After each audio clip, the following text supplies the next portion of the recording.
L'Arménie est-elle sur le point de disparaître? Alors c'est une assertion qui peut paraître relativement provocatrice, voire complètement loufoque, mais il y a quelques jours, le Premier ministre de l'Arménie, Nicolas Pachinian, après des combats entre l'armée azerbaïdjanaise et arménienne dans la province de Syunik qui ont fait plusieurs morts, a déclaré que l'Arménie devait se préparer à une guerre totale contre son territoire. Dans le même temps, le président Aliyev vient d'être réélu avec un score brejnevien et une cote de popularité extraordinaire, notamment suite à sa victoire sur le Haut-Karabakh en 2023. Alors comment comprendre ces propos? Sont-ils complètement exagérés ou sont-ils vraiment des propos qu'on doit prendre au sérieux? C'est ce que nous allons voir dans cette vidéo. Mais pour commencer, comme toujours en géopolitique, faisons un peu d'histoire. Alors on pourrait revenir à la période perse, mais concentrons-nous ici sur l'influence de la Russie dans la région. À la fin du 19e siècle, la Russie arrive à prendre ce qu'on appelle la Transcaucasie, donc à savoir la Géorgie, l'Arménie et l'Azerbaïdjan, et imposer son empire dans la région. Alors, il est très important de prendre en compte ici que la Transcaucasie est un véritable carrefour entre les empires, entre l'empire russe, entre l'empire ottoman et entre l'empire perse,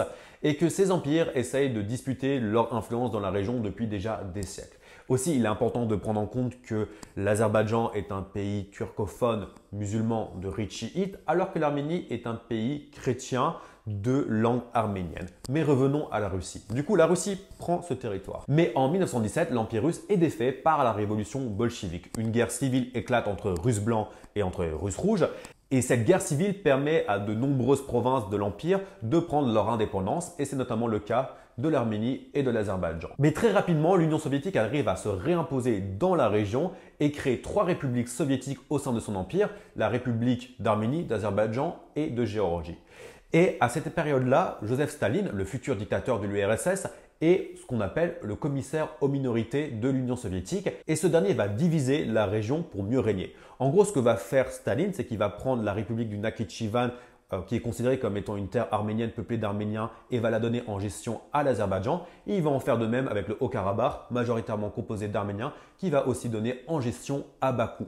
Et du coup, l'idée sous-jacente derrière tout ça, c'est comme on l'a dit, diviser pour mieux régner, pour en fait créer des tensions internes à l'Union soviétique pour qu'il y ait plutôt une guerre entre eux plutôt qu'une guerre d'eux contre le pouvoir central de Moscou. Et du coup, pendant toute la période soviétique, ça va plutôt bien marcher. Il va y avoir des tensions entre minorités, mais rien d'extraordinaire étant donné que c'est quand même chapeauté par l'armée rouge. Mais comme vous le savez, l'Union soviétique n'est pas éternelle et en 1991, l'Union soviétique disparaît. Et du coup, en 1991, l'Arménie et l'Azerbaïdjan déclarent leur indépendance, mais aussi un petit pays, le Haut-Karabakh, qui, par un référendum, va déclarer son indépendance. Il est très important de préciser ici aussi que personne ne va jamais reconnaître le Haut-Karabakh dans la communauté internationale, pas même l'Arménie. Mais du coup, les tensions entre le Haut-Karabakh et l'Azerbaïdjan vont monter. Et en 1991, une guerre éclate et l'Arménie vient prêter main forte aux séparatistes de l'Astrakh. Cette guerre va durer de 1991 à 1994 et l'Azerbaïdjan sort perdante de ce conflit et voit une partie de son territoire occupé par l'Arménie, plus ou moins 13% de son territoire, et voit aussi la pérennisation arménienne du Haut-Karabakh. Alors, comme vous pouvez l'imaginer, l'Azerbaïdjan ne va jamais accepter cette défaite et va passer plus de 20 ans à réclamer sa souveraineté sur son territoire. Et pendant la période des années 90 et 2000, l'Azerbaïdjan va pouvoir jouir de deux atouts extraordinaires. Le premier, c'est bien sûr la manne du gaz, parce que l'Azerbaïdjan longe la mer Caspienne qui est riche en hydrocarbures. Et le deuxième, c'est la Turquie, parce qu'en fait, les deux peuples se considèrent comme étant une même nation. D'ailleurs, la devise de l'Azerbaïdjan, c'est deux États, une même nation, parce que l'Azerbaïdjan est turcophone et que la Turquie a aussi des visées pan-turquistes dans la région. Et ça va être encore plus le cas lors de l'arrivée au pouvoir en 2014 d'un homme qui justement partage cette idée encore plus que tous ses prédécesseurs, Recep Tayyip Erdogan. Comme vous pouvez le voir sur ce graphe, les dépenses militaires de l'Azerbaïdjan sont 4 fois à 5 fois plus élevées que l'Arménie qui n'a pas la même manne financière que l'Azerbaïdjan. De plus en plus, l'Azerbaïdjan peut jouir du soutien logistique et de l'envoi d'armes de la Turquie. Et cette montée en puissance va permettre à l'Azerbaïdjan de rentrer une nouvelle fois en guerre contre l'Arménie en 2020. C'est la deuxième guerre du Karabakh. Et cette fois-ci, c'est une victoire totale pour l'Azerbaïdjan. Ça lui permet de récupérer tout le territoire qu'elle a perdu lors de la première guerre du Karabakh et aussi de couper une partie du Karabakh dans sa section sud. Alors, il est important de préciser ici que selon le droit international et la communauté internationale, il n'y a pas de violation du droit international parce que le Haut-Karabakh n'a jamais été reconnu et que les territoires qui ont été occupés par l'Arménie lors de la première guerre du Haut-Karabakh ne sont également pas considérés comme territoire arménien. Du coup, la communauté internationale reste en dehors de ce conflit.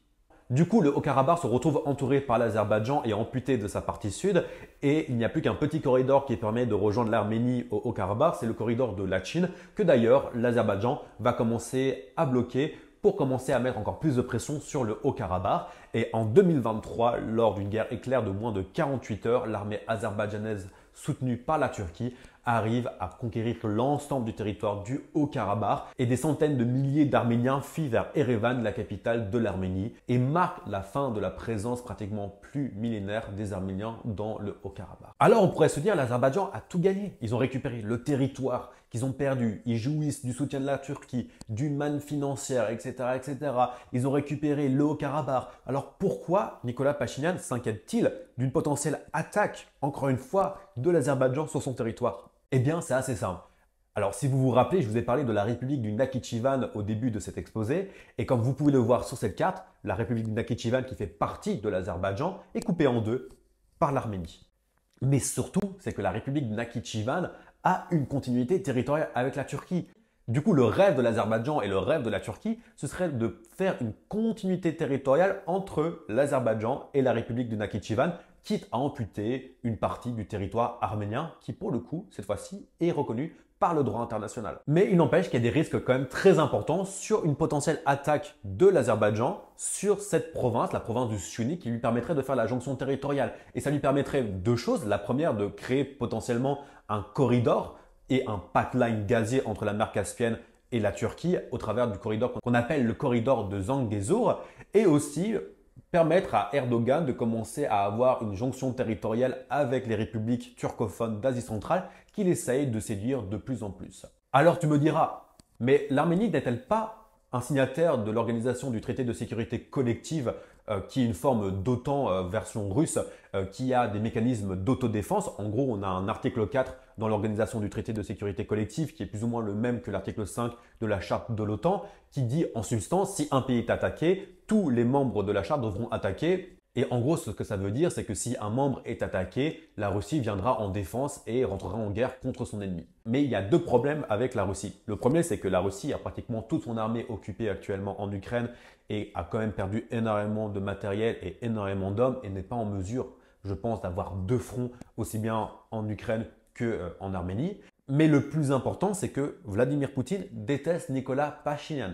Alors pourquoi? Eh bien, c'est assez simple. La raison, c'est que Nicolas Pachinian a été mené au pouvoir lors d'une révolution de couleur en 2018 et est un homme élu démocratiquement dans la région. Et d'ailleurs, c'est le seul dans la région qui est élu démocratiquement et du coup ne jouit pas des mêmes canaux de soutien de la part de Moscou. Et du coup, une guerre sur l'Arménie permettrait à la Russie de se débarrasser de Nicolas Pachinian et quitte à avoir une Arménie amputée, mettre à la place un dictateur ou un homme fantoche qui serait beaucoup plus proche des intérêts de Moscou.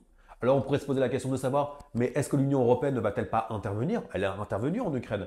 Alors encore une fois, c'est assez simple, c'est que l'Arménie et l'Azerbaïdjan ne représentent pas forcément des intérêts de sécurité directs pour l'Union européenne ou d'ailleurs pour les États-Unis. Mais surtout, c'est parce que l'Azerbaïdjan vend énormément de gaz à l'Union européenne et il y a pas mal de traités qui ont été signés entre les deux pays et que depuis que l'Europe n'achète plus de gaz à la Russie, elle a besoin cruellement d'une manne gazière dans la région.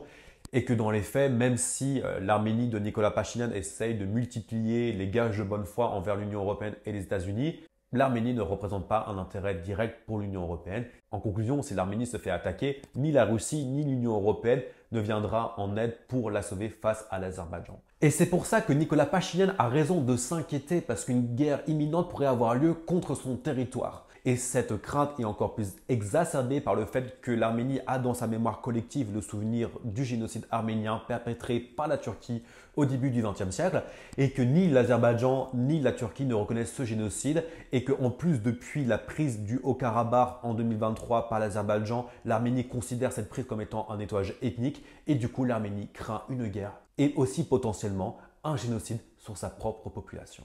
J'espère que cette vidéo vous a plu. Il y avait beaucoup de choses à dire, énormément de détails que j'ai omis. Donc si vous voulez discuter de ces détails, vous pouvez les écrire en commentaire. Et si cette vidéo vous a plu, n'hésitez pas à vous abonner et lâcher un like. Et moi sur ce, je vous souhaite une bonne journée.